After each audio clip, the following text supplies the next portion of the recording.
wanna kana beektu sirreeffadhaa cufti keessan warrumti intarneeta fayyadamtan hundinuu amma pilaastora kun imoo buufachuu naanna dide imoo hin buusu garuu daataa kiyya ergaa asirratti warningi natti agarsiiseera fakkeenyaaf yoo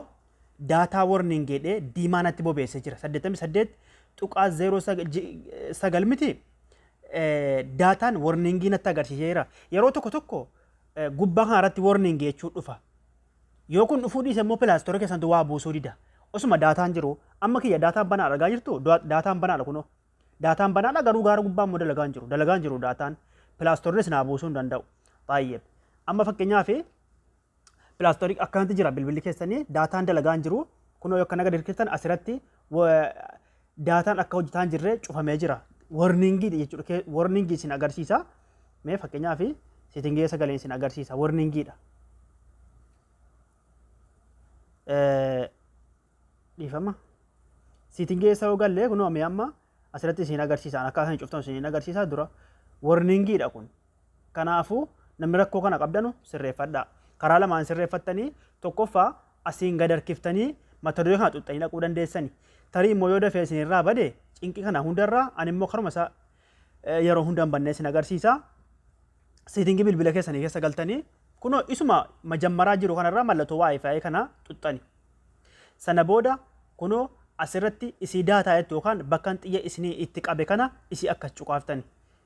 gizee akkanarratti dhufe warningi daataa jira kunoo daataan kiyyaa bakka argattanii kana hunda kana dhiiftanii isin akka ol dabarfattanii kunoo gama dhumaa kanarra dakaa ol lammaffaa kanarra akkas cuqaaftanii gizee akkan cuqaaftanii rakkoon isaa maali kana banaa jira amma daataan kiyya banamee jira gaafa garii immoo warningi daataa jedhee akkanatti isinii fideetiyyi daataan keessa haga qabu 88 tuqaa duwwaa tuqaa 09 GB akka ta'e of daataa kun of fidee jira miti yeroo immoo akkas qofa fida daataan banaa jira garuu akkas qofa fida inni immoo gizeen innis akkasuma walamti miti kunoo kana cuftani warningi gaara gubbaadhaa badee jira ammas yoon kana bane amma warningi jechuun natti fida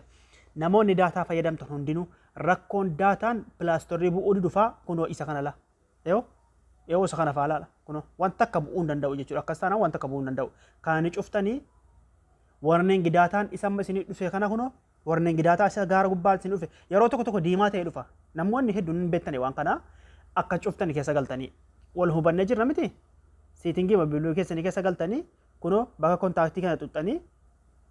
kunoo akkas gadi wagga gad deebitanii daataa bakka kunoo isinitti mul'atti isii kana yoo kana gad xuxxanii